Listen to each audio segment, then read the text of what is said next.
I gained my internship at the Media Federation of Australia, the peak representative alliance of media agencies. My position as an intern was an events coordinator and communication materials producer, and I worked in a hybrid learning environment between home, the office, and a range of off-site locations.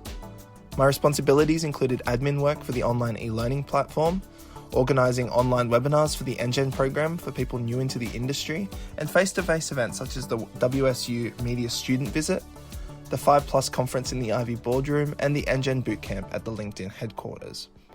It also included developing comm materials for the company to share, and this encompassed LinkedIn, Media Eye, print material, audio recording and podcast platforms, and video editing. You can see some of the work I did here.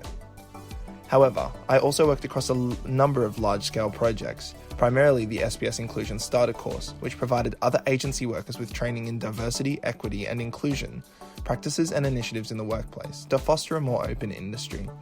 Other large projects included the e-learning exams and e-learning semester construction and revitalising the corporate LinkedIn page.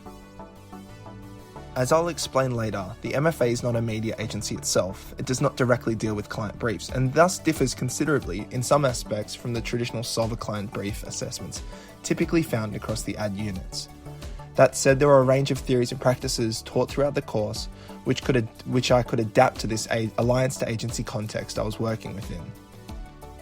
Digital content marketing strategy as taught in the digital communications unit. When working across the company's LinkedIn, I was tasked with the increasing content engagement and reach through utilizing methods to increase the visibility of flow content. Strategies and tactics employed included creating more high-quality branded content, responding to comments and mentions proactively, posting at peak times, conducting content audits into the historical performance of different content, and translating brand essence through copywriting. The second was developing multimodal advertising projects as taught in ad media and ad campaigns, tailored to specific target audiences that have 3 primary components: brand challenge, consumer insight, and media idea. For example, the SBS Inclusion project I worked on wanted to build young professionals' engagement in diversity initiatives in the workplace through training. Eventually, we found the insight that the issue is awareness, not lack of enthusiasm. Our audiences are proactive in conducting training in order to gain further knowledge if they are made aware of it. Therefore, in a short, high-reach, high-frequency burst schedule designed to build awareness, we created supporting owned media including print, video, and social media material off the insight that many professionals use LinkedIn to establish themselves as industry thought leaders. Through LinkedIn, we provided links to help audiences move away through the awareness and consideration stages of the marketing funnel through to conversion. The core difference between my experience with the MFA compared to my university studies was the purpose of the business itself. As an industry body, the MFA does not cater directly with corporate clients.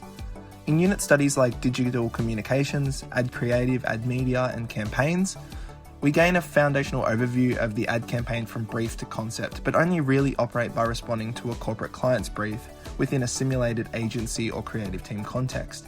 Instead, the work of the MFA is largely business to business.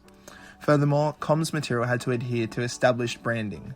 In responding to creative briefs at university, we were taught to adapt to the client's branding in the campaign. But in the internship, I had to work on brand for one company rather than across a larger amount of clients or projects. Working within these tight constraints, however, did encourage me to become more creative and adapt to the requirements, which will be a useful skill in the future. There were a number of things that were unexpected, like the hybrid working arrangements and the office move we experienced just after I started my internship. However, I was most surprised at the high level of racial, gender, age, cultural, and LGBTQ diversity within the industry, and this could be accredited partially to the work that the MFA has championed with their pushing of DE&I training and the We Are the Changes campaign, which have both worked to address and improve representation and inclusion within the workplace. I felt comfortable with all colleagues. I was provided with responsibilities immediately, which made me feel valued and part of the team. Previously, I'd only worked in freelance design where I was my own boss and retail environments, so it was a considerable adjustment to work in a deadline rather than shift-orientated environment.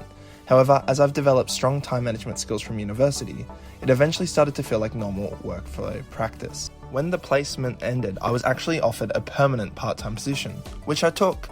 I'm excited to continue working at the MFA, and I'm finding the network I'm building and industry knowledge I'm gaining to be rewarding, and hopefully a strong basis towards an accomplished career. Eventually, I will seek to enter an actual media or advertising agency though, but I'm loving it at the MFA so far.